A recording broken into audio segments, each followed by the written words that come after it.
The Unicorns of Love will start off with a 2-0 in spring.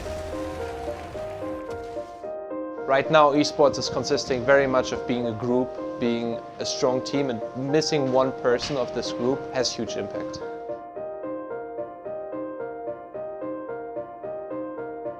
We had acquired Diamondprox, who was one of the best junglers, a position in League of Legends. He was somebody who was working hard, who was knowledgeable, because he's been in the scene for so long. He has been a veteran, besides being a good teammate.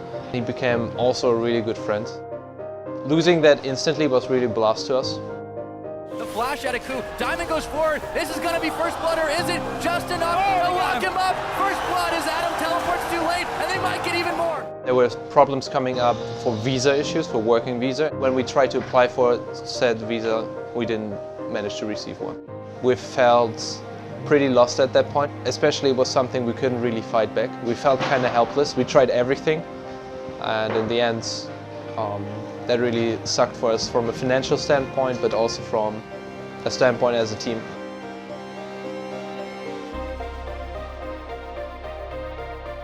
Phoenix that he claims to be, but he's caught in the open, and Ty Lue, they'll shock not only Liquid, but wake up world, because the major champions have just lost to China.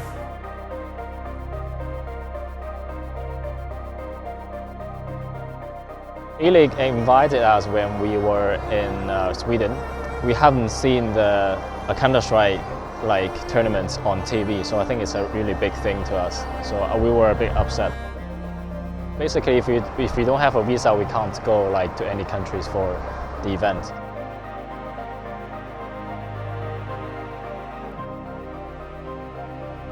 It's kind of 50-50. It was hard to get a US visa, but if we get one, it's like a 10-year, it's a long-term visa. A kind of travel agency will help us out on this.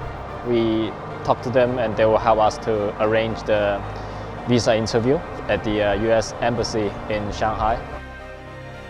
The more prominent an event is, or the player is, the more media coverage there is around them, the more likely they are to be considered internationally recognized and therefore eligible for the visa.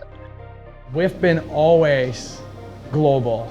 We have always pushed the boundaries. We have always brought players into major global cities competing in IEM. It is complicated today. It's not impossible. We've been doing it for a long time, but there's definitely room to improve, and I think that's something that's just going to grow organically.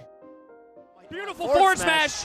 That's guard situation. I don't know if Armada can make it back. I don't think so, dude. That's and Leffen takes his first tournament. US major, cementing his status as a top player.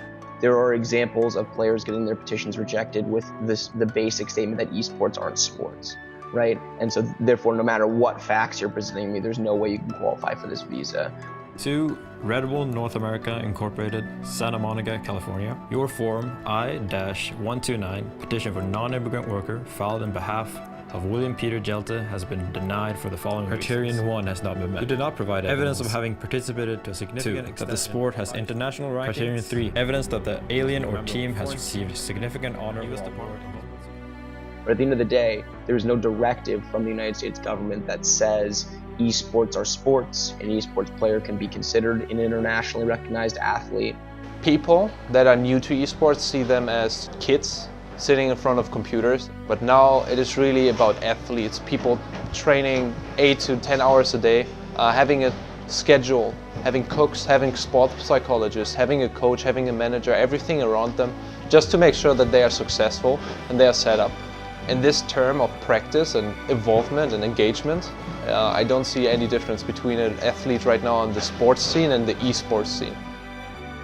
Starting off with the whole visa thing, I basically prepared for every tournament, and what happened was that, I practiced so hard and then I couldn't go, and I kept hoping, right, oh, maybe this is the tournament I'll go, so I kept practicing, and all these hours just went to waste. I would describe it as getting all of your hopes and dreams ripped out of your fucking heart. It kept happening, and I said to myself, until I get my visa, until I have it in my hand, I will not start practicing.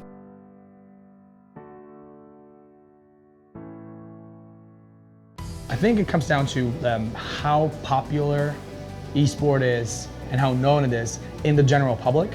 Because as it grows, regulation will change and therefore make that process a lot easier.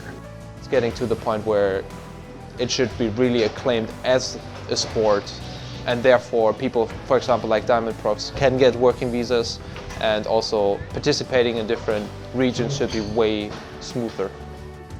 I think it means a lot to us to get the visa because there are more and more tournaments going to be happening in the US right now, and especially the next year we've seen so many, like maybe for example DreamHack events. So I think it's a really big thing for us. I think it needs to be improved, but China is always like a special kind of policy country. I think it's not only, say, like one part, like maybe the American government. It's not like they can fix this. We need to work between two countries.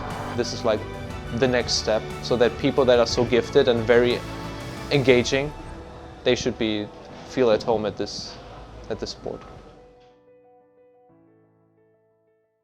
He wants to die after the time. At this point, he knows he's going down. Next things investigated, like I said, have you done after the time? That's a real problem. He gets no money going forward. He knows he's done all that point. So he's trying to make something happen. Takes one down with him. I think we have a slight technical